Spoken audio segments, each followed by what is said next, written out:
एक समय पूरी धरती पर डायनासोर का राज था। डायनासोर ने लगभग 14 करोड़ सालों तक पृथ्वी पर राज किया। डायनासोर की कई हजार प्रजातियां विद्यमान थी, जिनमें कुछ शाकाहारी थे तो कुछ मांसाहारी थे और कुछ शांत स्वभाव के थे और कुछ बहुत ही हिंसक और खतरनाक थे। उस समय के डायनासोर पृथ्वी के सबसे सफल जीव हैं, लेकिन कौन सी ऐसी घटना घटी जिससे करोड़ों साल धरती पर राज करने वाले डायनासोर पूरी तरह खत्म हुए? इसके पीछे की क्या कहानी है, ये हमारे वीडियो में आपको जानने को मिलेगी। नमस्कार दोस्तों, मेरा नाम है विजय मिश्रा और आपका हमारे इस नए एपिसोड में स्वागत है। लगभग 6.5 करोड़ साल पहले धरती पर मौसम सामान्य था। सारी प्रजातियां आराम से अपना जीवन व्यतीत कर रहे थे। कुछ समय डायनासोर पृथ्वी पर सबसे अधिक पाए जाने वाले जीव थे, लेकिन शायद उनकी किस्मत में यह पहले से ही मंजूर था कि उनका अस्तित्व समाप्त हो जाएगा। बात कुछ ऐसी है, एक छोटा ग्रह का टुकड़ा जो सुदूर अंतरिक्ष से आ रहा था। इसकी संभावना थी कि यह चंद्रमा से टकराएगा, लेकिन आने के क्रम में मंगल और बृहस्पति के बीच बने एक बड़े ग्रह से टकरा गया। मंगल और बृहस्पति के बीच का यह ग्रह पृथ्वी की तरफ बढ़ने लगा, जिसका व्यास 40 किलोमीटर और वजन लगभग 2 ट्रिलियन मीटर था। क्षुद्र ग्रह की एक पृथ्वी से टकराने से 35,000 डिग्री सेल्सियस ऊर्जा वाला विस्फोट हुआ, जो 10 हाइड्रोजन बम के बराबर था। विस्फोट के बाद धरती से लाखों टन धातु अंतरिक्ष में फैल गया और लगभग 180 किलोमीटर चौड़ा एवं 20 किलोमीटर गहरा गड्ढा बन गया। ग्रह के टकराने के लगभग 16 मिनट बाद 11.1 तीव्रता वाले भूकंप तरंगे उठने लगी, समुद्र में सुनामी उठने लगी एवं सभी तरंगीय ज्वालामुखी सक्रिय हो गई और एक के बाद एक ताबड़तोड़ विस्फोट होने लगे। चारों ओर आग और पानी फैल गए। मात्र 40 मिनट में तापमान 100 डिग्री सेल्सियस और पहुंच गया। 90 मिनट बाद तापमान 200 डिग्री सेल्सियस पर पहुंच गया। इसी क्रम में धरती के लगभग 90% प्रजातियां समाप्त हो गई। कुछ बड़ी प्रजातियां जैसे डायनासोर तो बच गए, लेकिन खाने पीने की अभाव में मारे गए। बची हुई 10% प्रजातियां में वैसे जीव हैं जिनका वजन 30 किलोग्राम से कम था। इसमें कुछ रहने वाले जीवित हैं तो कुछ बंदर की जैसी प्रजातियां वाले जीव। फिर मौसम सामान्य हो गया और बचे हुए जीव अपना गुजर बसर करने लगे। फिर लगभग 4.5 करोड़ साल पहले बदलाव शुरू हो गया।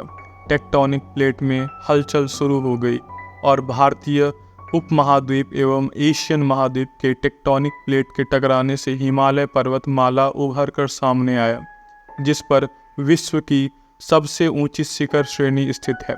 धीरे धीरे मौसम का पैटर्न बदलने लगा और मौसम ठंडा होने लगा।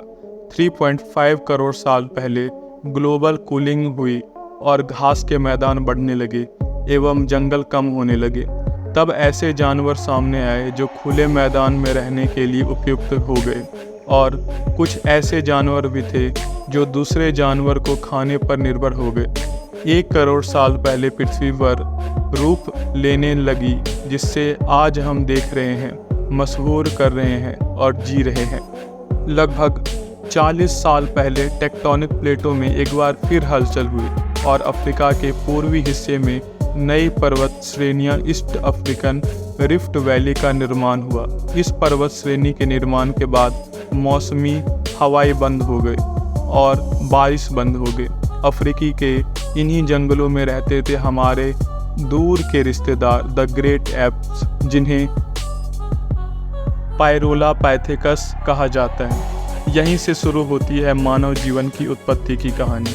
पायरोला पेड़ों पर रहते थे, फलों को खाते थे एवं वजन ज़्यादा होने के कारण खुद नहीं पाते थे, तो वे पेड़ों पर झूलते रहते थे। कभी कभी तो 2 पैरों पर खड़े होकर चल भी सकते थे। चलने की यह कला हमारे आम धारणा के उलट ज़मीनों पर नहीं बल्कि कहानियों पर विकसित हुई। 2 पैरों पर चलना इंसानों की नहीं, इन एप्स की खोज थी। आगे चलकर जलवायु परिवर्तन और जगह बदलाव के चलते ये ग्रेट एप्स में बदल गए और चिंपैंजी एवं गोरिल्ला में विकसित हुए। कुछ इंसानों में बदलना शुरू हुए। वे पूरे अफ्रीका में फैल गए थे, लेकिन बारिश बंद हो जाने के कारण यहाँ के जंगल सूख गए और ये एप्स खाने की समस्या से जूझने लगे। भोजन की तलाश में पेड़ों से उतरकर अब जमीन पर चलने लगे। ये हमारे पूर्वज थे जिन्होंने जमीन पर मानव इतिहास का सबसे पहला कदम रखा और आज हम इन्हीं के बदौलत चांद पर कदम रख पाए हैं। इनका दिवाकर संतरे इतना बड़ा था और लंबाई लगभग 4 फीट के आसपास थी। यह हमारे वंश के सीधे चलने वाले पहले जीव थे।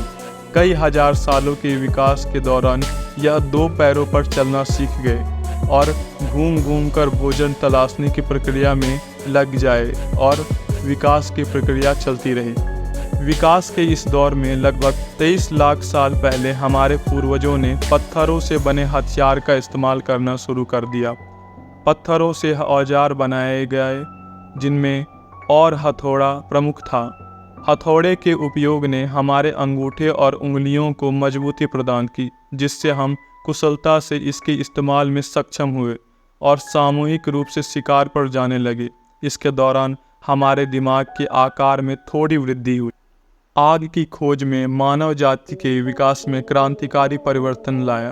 आग का प्रयोग रोशनी करने में, जानवरों को भगाने में एवं भोजन बनाने में होने लगा और साथ ही दिमाग में भी वृद्धि होने लगा, क्योंकि ऊर्जा का एक बड़ा भाग भोजन को पचाने में खर्च हो जाता था। लेकिन आग के आविष्कार के बाद पके हुए भोजन खाने से कम ऊर्जा की जरूरत पड़ती और बाकी ऊर्जा से दिमाग विकसित होने लगा।